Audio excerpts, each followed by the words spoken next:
In the world of TV food shows, we all know about Gordon Ramsay, the man behind beloved classics like Hell's Kitchen, Kitchen Nightmares, MasterChef, etc., etc., etc. Well, his newest show has hit the scene, Food Stars, and it's awful. Gordon Ramsay has been trying to make new shows for a while now, to varying degrees of success, but this newest venture is uniquely terrible compared to his usual shows, and I'm not the only one who feels that way. The general consensus for the show is mid at best, but mostly really negative. On IMDb, most of the reviews are only 2 out of 10 stars. Sitting at around 30% on Rotten Tomatoes, what the hell went wrong with this show? Well, I actually was watching this one week by week as it was coming out, so let's talk about it. Number 1, the whole show is just a stinky bad idea. The name Food Stars is awfully deceptive, because it really has almost nothing to do with food. Most of the contestants aren't even chefs, which becomes really evident when they struggle to cook basic food items. We did the reverse here on the beef. Did you just ignore everything I'm telling you in terms of? No. Not like it matters, because 90% of the challenges they face along the way don't involve them cooking anything. In the second to last episode, they had to serve beef tartare. I don't know if you know this, but that's literally just raw ground beef. Like it's literally raw. You don't even cook anything. No, instead, what Gordon Ramsay is after is a food star, which actually means like a business partner, or like they use the word entrepreneur, which is dumb. So what exactly is an entrepreneur? Well, according to Google, it's a person who organizes and operates a business or businesses, taking on a greater than normal financial risk in order to do so. So basically, it's the person who's willing to loan or gift out money to people to help them get their businesses off the ground, often taking some personal stake in the business themselves, like being a shareholder or getting a cut of the profits. Oh, I'm sorry, did my description there of what an entrepreneur is make you fall asleep? Yeah, now imagine trying to make a whole show around that very boring concept. Also, actual entrepreneurs don't become entrepreneurs by doing goofy TV challenges. They go to schools and take classes, but that would make for an awfully bland TV show, huh? Gotta make sure those contestants go driving around on dirt bikes, woohoo! Number 2, the challenges are really stupid. So they're on the hunt for a new business mogul. Personally, I would think that would involve seeing some contestants have a certain creative eye compared to others. Who knows how to budget and finance responsibly? Who's willing to make the hard choices of firing people who are wasting their money? Who has creative new ideas for new business ventures? But nope. Gordon Ramsay loves a spectacle. In one episode, they're tasked with hosting a large, luxurious party. In the next episode, they're in charge of designing their own wine bottles and putting together an expensive wine box. Gordon? Who do you think watches this show? Who do you think this relates to? Smoked chopped brown butter with caviar.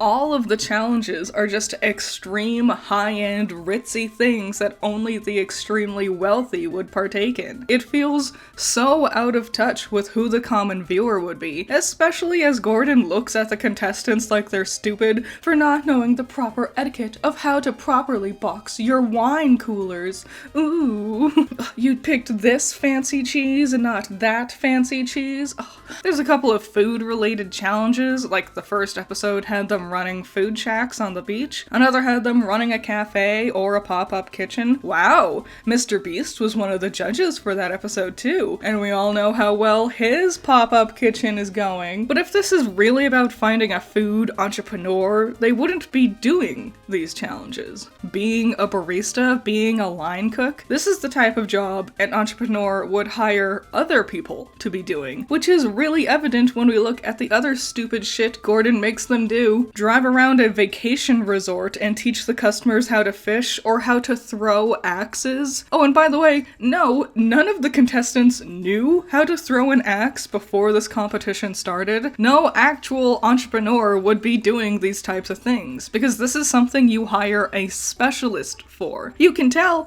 because Gordon Ramsay barely bothers interacting with their various challenges. Come on, Gordon, aren't you the resident entrepreneur here? Wouldn't it make more sense for a challenge challenge to be about having the contestants finding a specialist for this type of event. Give them a lineup of different people who specialize in doing and teaching various activities, and have the contestants figuring out which ones would make the most sense to invest in. There were 2 episodes in particular that really just infuriated me with the stupidity of it all. Gordon Ramsay shuffles everyone into this place and challenges them to make a viral TikTok.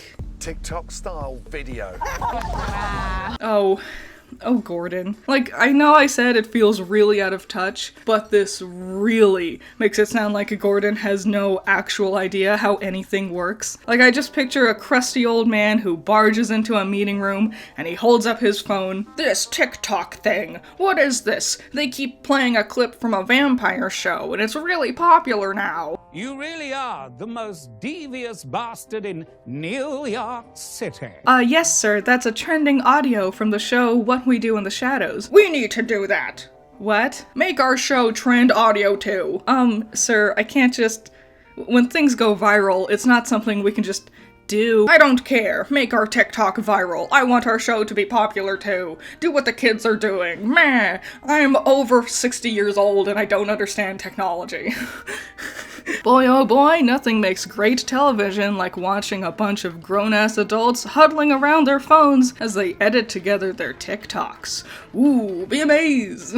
Also, I'm just gonna say, the TikToks that they made, they both suck. Both teams' TikToks just sucked ass. It's like someone who doesn't understand what TikTok is trying to replicate what they think it's about. I'm amazed no one included a dance section in their TikToks. One team insisted on doing an ASMR video, but they also talked non-stop over their footage, so it just sounds like shit. Hey, we're gonna ASMR this. Extra virgin olive oil. Quiet on set.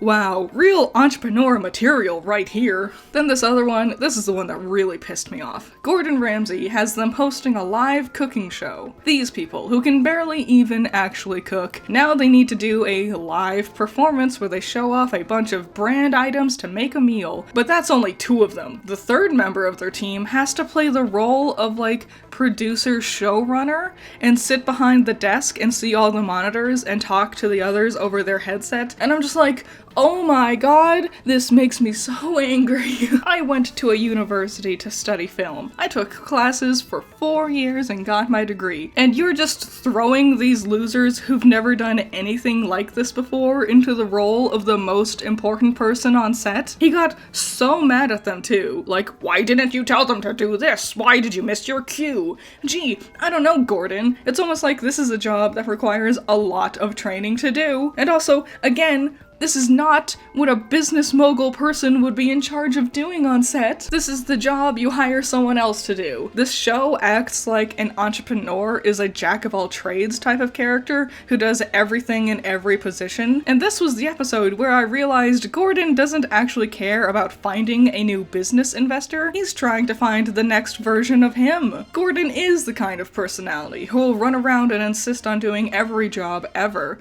But Gordon, you are not the norm. Like, you ever notice how in the Great British Bake Off, a show that's way better than half the things you've been doing, there's the chefs who do the judging, and then there's the comedians who do the hosting. It's almost like most people don't have big enough egos to think they should be filling both roles. What Gordon wants is to find a new personality who'll be a good host. Well, unfortunately, number 3, all the contestants just suck. Gluten-free. Bulgur is wheat, obliterated with gluten-free.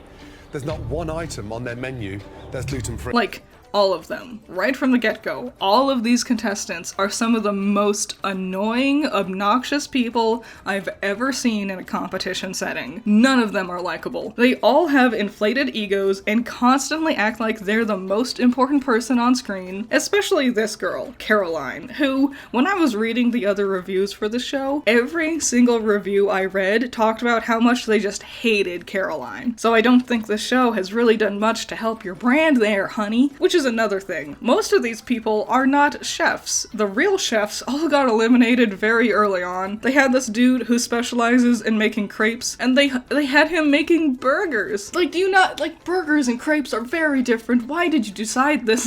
Most contestants are actually Influencers. God, I hate that title. Synonymous with frivolity and being loud and obnoxious in public. They have something they sell, like Caroline here has a pizza sauce that she sells. She is one of the 3 finalists, which I found amazing because she sucked the whole show. She made tons of mistakes. Everyone else in her teams hated her.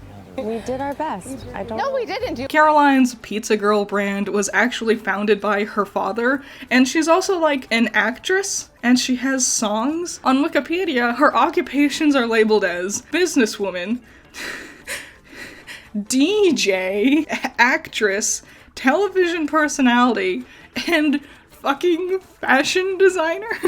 Her net worth is estimated to be around $2 million. Oh yeah, you definitely need a handout from Gordon fucking Ramsay. Lon Ho, one of the other finalists, doesn't have a Wikipedia page or any estimated net worth, so I'm guessing she's not a DJ or a fashion designer like Pizza Pal over here. The actual winner of the first season was Chris Canick, and looking him up, yeah, no shit, of course this guy wins. He's an actual entrepreneur already. He has 25 years of laboratory research, and unlike the other 2 who are just selling like a food item, he's actually invested and invented new food-related patents and products. He made like a cup that has the flavors printed on the inside of the cup, and that makes the flavor come preloaded. Here, let's look at his website. According to the website, Smart Cups, his invention, is the world's first printed beverage, eliminating the need to bottle and ship liquids. Not only does it make it easier for shipping, but it also is better for the environment. Like, yeah, of course he won. He was already a step ahead of the others because innovating and funding new experimental things like this is what an actual entrepreneur would already be doing. Gordon, are you taking notes? You want to know what Gordon's big idea was for the second to last episode? Circus dining! A bunch of hot and sweaty circus performers do really basic performances at the same time that you eat your food. And then he got all upset when one girl made their beef tartare but didn't use any of the ingredients that the performers were actually juggling with. Gee, Gordon, I wonder why she decided not to use the ingredients 4 different people were manhandling while throwing it around to each other. It's such a mystery. It makes me think Gordon Ramsay only put on this whole show because he saw Chris's Smart Cup idea and wanted to have his name associated with it somehow. Like, none of these other losers were ever going to win this thing. They're incompetent, they can barely function a blender. It makes me wish Gordon would have just saved the boatloads he must have wasted making this shit TV show, and would have instead invested more of that into Smart Cups, because it seems like a very good product actually. Number 4, Gordon just made this show because he wants to be a big ritzy show-off. Listen, the first time he appears on screen, he dives out of a helicopter. This is nothing new. He's always been a bit extra, especially in recent years where he insists on being the most. But this show really feels like he only cares about trying to show off. He doesn't even attend the challenges. He'll show up at the end to see the final products, but it's usually hands-off. Instead, he relies on the other contestants to tell him what's happened and who should be eliminated. When he does roll up onto the scene, it's usually to do something to make himself look cool. Like, he throws an axe and apparently it makes a bullseye and then he just drives off. Like, are you not gonna talk to your contestants? Yes, you're very cool, Gordon, that you got that bullseye, wow, but aren't you going to, like, actually judge your own show? Here's our ludicrously too big panel of judges for this circus food challenge. None of them will get to talk much, but they all have big, important, famous names and job positions. Aren't I cool, everyone? Gordon Ramsay, hanging out in the middle of all these great big names. He also keeps doing this thing, and I've noticed it in the recent season of MasterChef 2, where he just talks over people constantly. Like, he never lets them get a word in edgewise. He just steamrolls everyone. He takes every opportunity to try and paint himself in a flashy light, like he really wants to associate himself with high-end expensive culinary ventures, like an expensive wine box or a business retreat, which is silly because Gordon is also currently the face of every Ritz cracker ad. Yeah, have you seen this? Mr. Gordon Ramsay, the guy who screams his head off if someone doesn't salt their potatoes enough, is trying to sell me the world's most boring cracker. What would you say if we included a $3 box of Ritz crackers in your ritzy glitzy high-end wine box? I really have no idea what the fuck Gordon Ramsay was doing with this show. Despite promoting itself like it's a cooking competition, none of the contestants can cook for shit. The weekly challenges are just frivolities no average viewer would relate to, or some out-of-touch stupid spectacle that makes no sense. I think it's time Gordon Ramsay pulled his head out of the clouds and came back to reality. Shout out to my $10 patrons, you're all amazing. Nako, Cool Duck, Andrew, Valhalla Knight, Chamomile, G Extreme, Classy Critic, Noah Perkins, Sunny Shy, Jake, Amber, Hype Man, Zero to Hero, Isaiah, Scaring Crows, Not All That Evil, Messiah Complex, Jacob, Virus, Ben's Sketchbook, The Watcher, Omega Fighter, Trash, Wild Pilot, Swift Cannon, and The Infinity Effect. Did you watch Food Stars? I don't think most people did. It was very bad. They also went on hiatus for like a month or something, which also just killed off all interest. Like, people thought it had been canceled, like just halfway through. If I do see Smart Cups, I will give them this. If I see Smart Cups in the store, I do want to get some because it does seem like a very good, very smart invention. But this show was so stupid to get to that point. What do you, like, if you did watch it, what did you think of it all? What do you think of Gordon Ramsay's recent shows and things? Any and all thoughts and opinions, I'd love to see them in the comments below, and I'll see you in the next one. Bye bye.